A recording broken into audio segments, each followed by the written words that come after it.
Olá, eu posso ler para você? Enquanto Jacó chorava em Canaã, José foi vendido a Potifar, o capitão da guarda real da corte do faraó do Egito.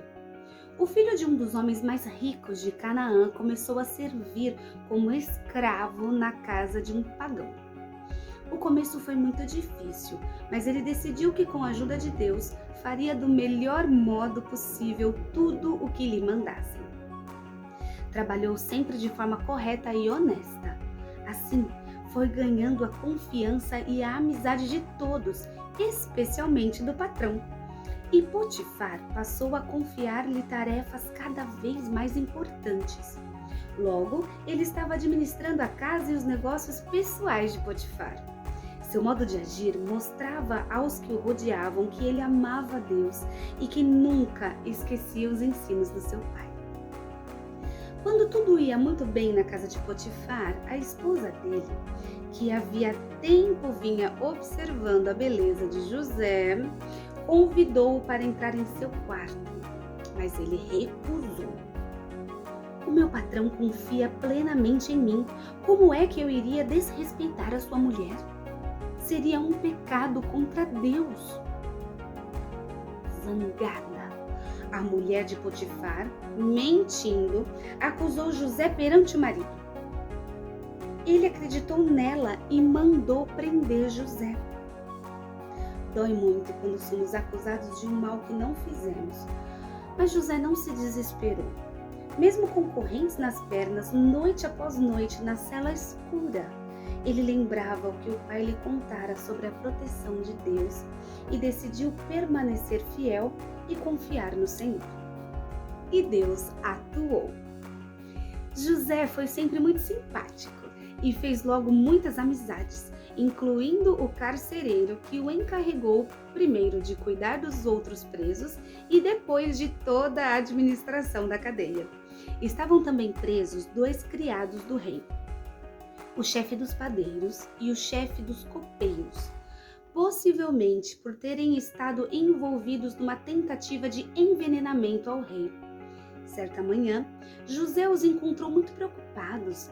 Tinham tido uns sonhos estranhos e gostariam de saber como interpretá-los. Bem, isso só Deus pode fazer, disse José. Mas me contem porque eu sou um seguidor de Deus e Ele está sempre disposto a nos ajudar. O copeiro contou. Sonhei com uma videira com 3 ramos que floresciam e se tornavam em cachos de uvas maduras. Peguei os cachos e espremi-os na taça do faraó e dei-lhe para beber. José explicou. Os 3 ramos são 3 dias. Daqui a 3 dias, o faraó vai mandar lhe chamar para voltar à sua função. O homem ficou tão contente que prometeu a José interceder por ele junto ao faraó.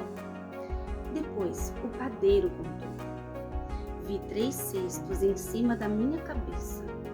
No cesto de cima havia muitos pães e bolos de que o faraó gostava, mas as aves vinham e comiam tudo. José continuou. Os 3 cestos são 3 dias. Daqui a 3 dias, o faraó vai mandar matá-lo. Depois, o seu corpo vai ser pendurado e as aves irão comer a sua carne. O 3º dia era aniversário do rei.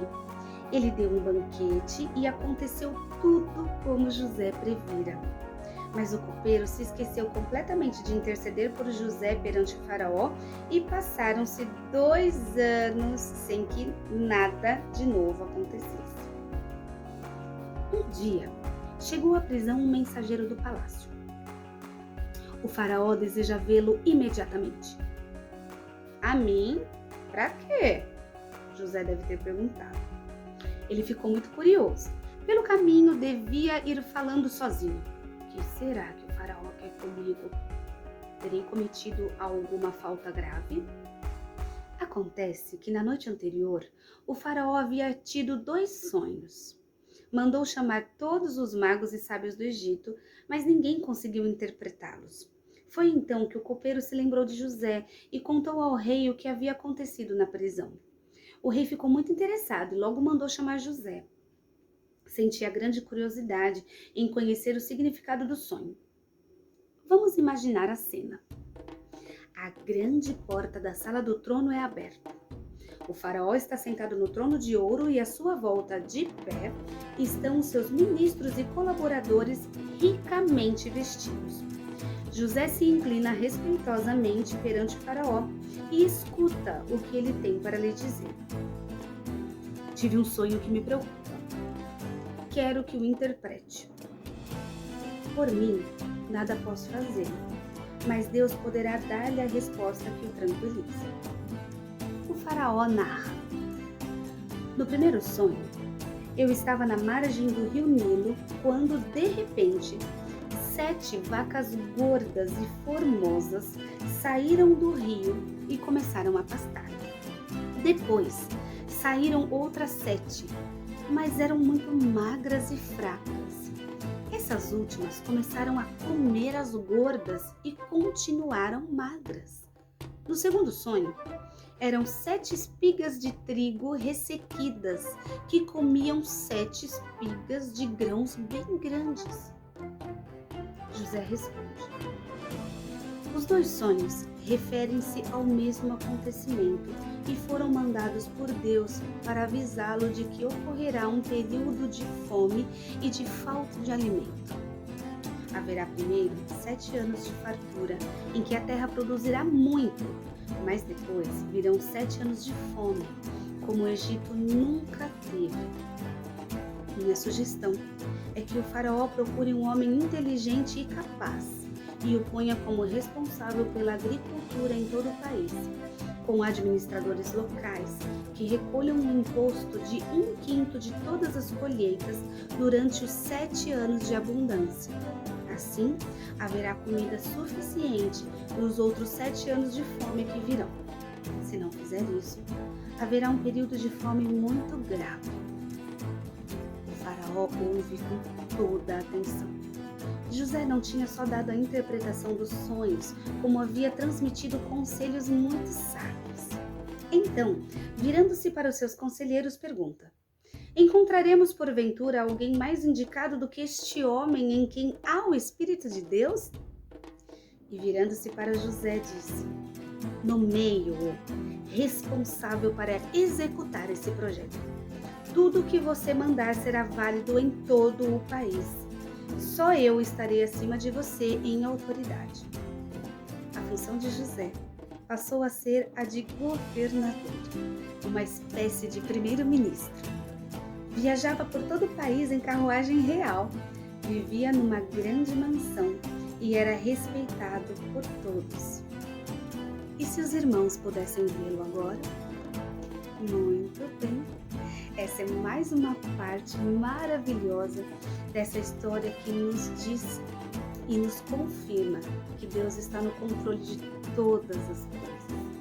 Então, por mais tristes que possam ser os dias, por mais tristes que possam ser as traições, o Senhor Jesus está olhando, Ele age.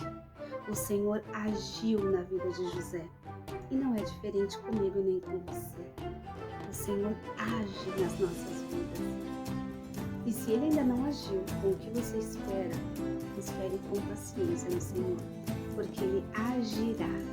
Ele agirá se você estiver no centro da vontade dEle, se você o servir de coração, se você o amar de coração. Ele agirá na sua vida também. Vamos agradecer ao Senhor, porque o nosso Deus não dorme e nem dormita, não dorme, o guarda de Israel. Senhor Jesus, muito obrigada, Deus, porque essa história que parecia tão perdida, tão fora de controle, ela se tornou uma bênção tão grande para este rapaz e para todo o povo que vem após ele, para nós também. Deus, muito obrigada por José. Obrigada, Senhor, pela fé que Ele mostra no Senhor e que Ele nos ensina a ter no Senhor. Obrigada, Pai. Nós te louvamos e te agradecemos com muita alegria por conhecer essa história tão maravilhosa. Em nome de Jesus. Amém. Muito bem. E como será que foi o reencontro desses irmãos? Porque eles vão se reencontrar. E se você não conhece a continuação dessa história, fica comigo aqui que eu vou contar tudo no próximo capítulo. Um beijo enorme e até a próxima!